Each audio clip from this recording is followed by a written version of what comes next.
Hey everyone, it's Andy. A few days ago, I got my Evergoods Civic Panel Loader 24 V2, and I wanted to film this video giving a sort of first impressions review of the bag. If you like content like this and want to see more, please like the channel, or like the video, subscribe to my channel, and leave a comment below. It really helps me out. Anyway, I'm going to go over this bag, first the exterior, then the interior, and then I'll compare it with a few other bags that are similar. Let's begin over with the front. On the front of the bag, we have a pretty clean exterior. We have a 2x2 Velcro patch with the Evergoods logo sort of sewn in. And we also have this front slash pocket that goes the width of the bag. On the bottom, there's nothing. It's just a solid bottom of the bag. A few tabs for the zippers. On this side, also like the other bottom to this bag, nothing. But on the other, we have a lot going on. We have here the laptop zipper in the back. We have this handle. It goes across the length, and it's pretty flat, but also long. So if you grab it, it's easy to get your hand under, but it definitely puts pressure on the end here. I think there's like an aluminum stay or something in here. So it's easy to grab the bag, but it might not be the most comfortable if you grip tightly. On the top, we have a zipper pocket back here, as well as another handle. This is identical to the one on the bottom. And then in between the two handles, we have this corner cut of the handle material, except without that aluminum on the inside, where you can attach something like a carabiner or maybe a water bottle or something. And we have another one of those on this side too. Looking at the back of the bag, we have these two shoulder straps. They're very sturdy foam. At the top here, we have, these are pass-throughs for a hydration bladder. So you can put a hydration bladder in the bag, pass the tube through here, and then it'll be easy to access. And they have one of these on both sides. So here we have the Sternum Strap. It comes with it. Over here we have the Evergoods logo sewn in pretty stealthily. Now, an improvement over the previous iteration of the bags is this attachment system. With the previous version, it was much more likely to just sort of fall out, and then you might lose your sternum strap if it's not attached. With this one, we actually find the opposite. It's a bit difficult to remove. The strategy we found that works is actually pulling it all the way over the clip, flipping it so that it won't actually accidentally come back. And then you can force it out, and you can then attach it on any one of these other attachment points. Behind the shoulder straps, we don't have any sort of ventilation, but this is a padded back panel. And one of the unique things about the Evergoods bags is that this actually is intended to slope forward so it hugs over your shoulder. I'm going to demonstrate putting that on right now.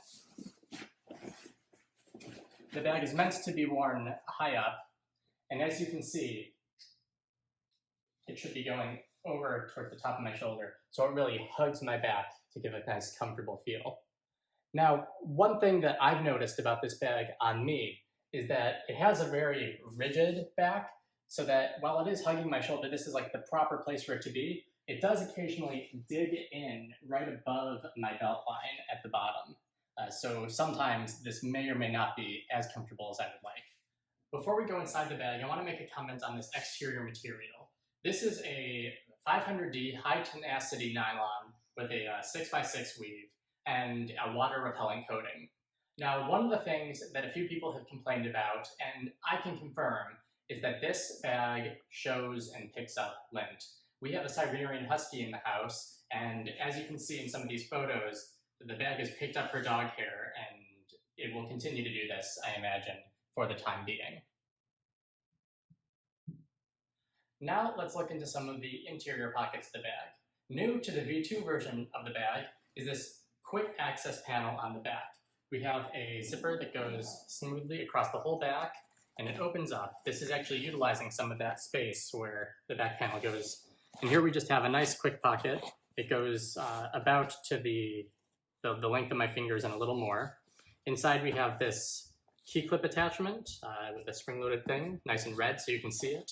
I've also put in my AirPods and then this hand moisturizer I got from the hotel.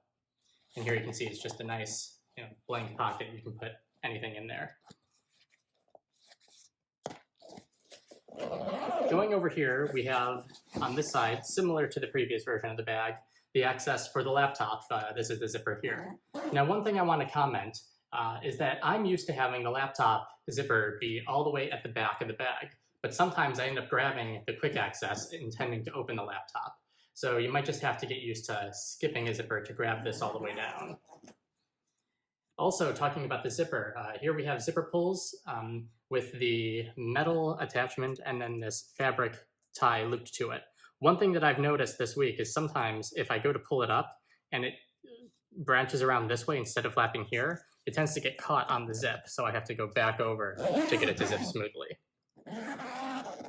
Anyway, inside the laptop compartment, this is another improvement from the previous version of the bag, is there's actually an interior laptop sleeve as well as the whole base. So in the base, I just have my iPad, but inside this laptop sleeve, which I have this Velcro access, I'm able to fit easily our 13-inch MacBook. Going over to the front of the bag now, we have this quick access front pocket, and this goes from here to here, so nearly the entire length of the bag. And inside, I have first my Nintendo Switch in its slim case, and then we have a bit more organization. On the previous version of the bag, there was none of these pockets here. It was all just an open space. But here we have a slimmer pocket where I have a pen. This is my TWSBI VAC Mini. Another pocket here, which is a good size for a cell phone. If I weren't filming on it, I would demonstrate putting my iPhone 11 in. And over here, we have this pocket with a zipper and some mesh. And I've got just a chapstick. Now, one thing I want to note about this zipper here is sometimes if you're zipping it, because it's so close to the bottom of the pocket, it's hard to fit your hand in to get access to that zipper pull all the way at the bottom. I find that I have to make sure I go in slim if I want to get that air. So if I'm pushing it, I have to make sure that I don't have my hand up. I have to go in from an angle. So just a little feedback. If you have very large hands, that zipper may be hard to access. All right, now let's take a look in the main compartment of the bag. Like the previous version, this is a full clamshell, goes open from the bottom. There is a pocket at the top here, a sort of a quicker access pocket with a non-see-through and opaque thing. Goes down to the bottom, the length of the bag, and it has a bit of dimension. One of the nice things about this bag is that these front pockets get dimension out at the top, so it doesn't eat into anything below the zipper line.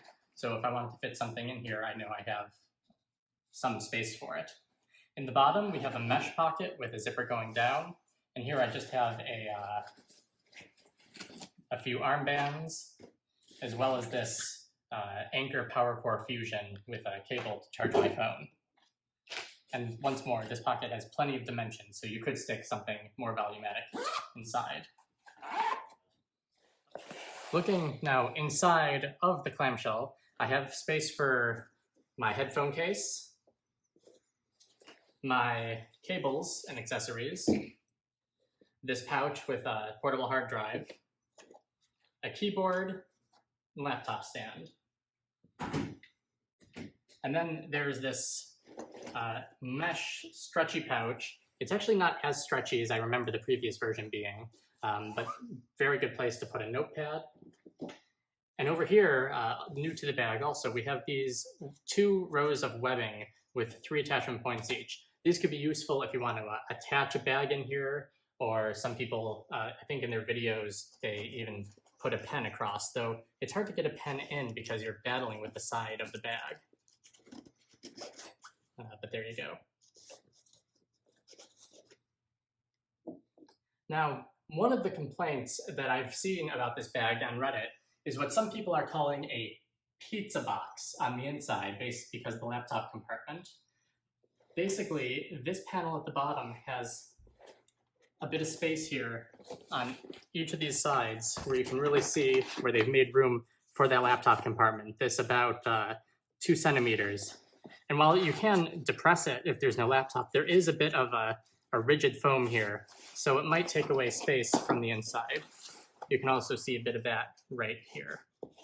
I haven't found any problem fitting what I need in this bag, but I just thought it'd be worth noting. One thing about this that we might be worried about is if you do get some crumbs because you had food or in the bag or some smaller items, they might get stuck down here like we have this chapstick.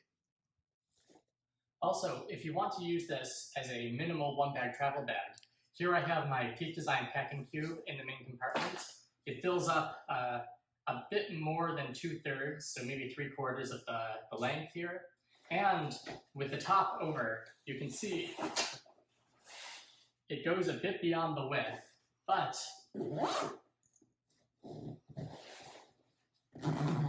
it's not that hard to zip it in. All right, now we're just going to do some measurements of the main clamshell compartment and compare with some other bags. So over here on the length, it looks like we're over between 16 and 17 inches. On the width, we end up being about 1 foot. And on the depth, going up to the top of the compartment, we're about 3 3/4. But if we go down past the pizza box, we're definitely into that 4 inches territory. Looking at some other popular bags, I have here a GoRuck GR1 in the 26 liter size. So this is something that a lot of people compare the Evergoods to. And this one, the length and the width are going to change obviously because the liter size of the bag. But focusing on the depth, we have this one goes all the way up to the zipper is just past that 4-inch mark. So it does get a bit deeper. Here we have the Recycled Firefighter 24-hour day pack. And this one goes more close to that 3.5 to 4-inch point at the zipper. So similar to the Evergoods above that pizza box lining. For a few other points of comparison with these bags, I'm going to talk about now the front panel. We saw earlier that the front panel on the Evergoods has a zipped pocket in addition to 2 other slits. This is similar to the Recycled Firefighter bag, which has 3 larger compartments, but nothing that is necessarily pen-sized or zipper-sized. And I think it's a vast improvement in usability over the front slash pocket on the GoRuck, where you have this cavernous pit that's difficult to use when the bag is full. Furthermore, one of the features that I think makes this bag have a nice selling point compared to others like this is you don't really see bags that have this style with the clamshell, the front zip, as well as having this back quick access. I think this back quick access is going to be very useful, especially if you need something very quickly or if you have to stuff something in for TSA while the whole front of the bag is filled up. It really has its own usable space that isn't impeded by having the rest of the bag full. Now, I've mentioned a few of my critiques about this bag, namely that I find some of the zippers are a bit difficult to use and the way that it fits on me personally comfort-wise. But overall, the Evergoods CPL24 V2 is a great bag. It offers a plethora of features that I'm sure many of you will be able to make use of, and I would definitely recommend this as a bag if you're looking for something in this style.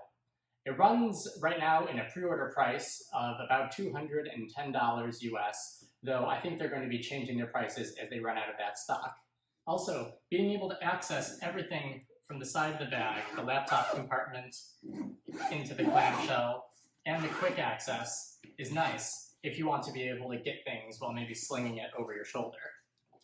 Anyway, if you like content like this and want to see more, please hit the like button on the video, subscribe to my channel, and leave a comment below. It really helps me out. Thank you very much, and have a good day.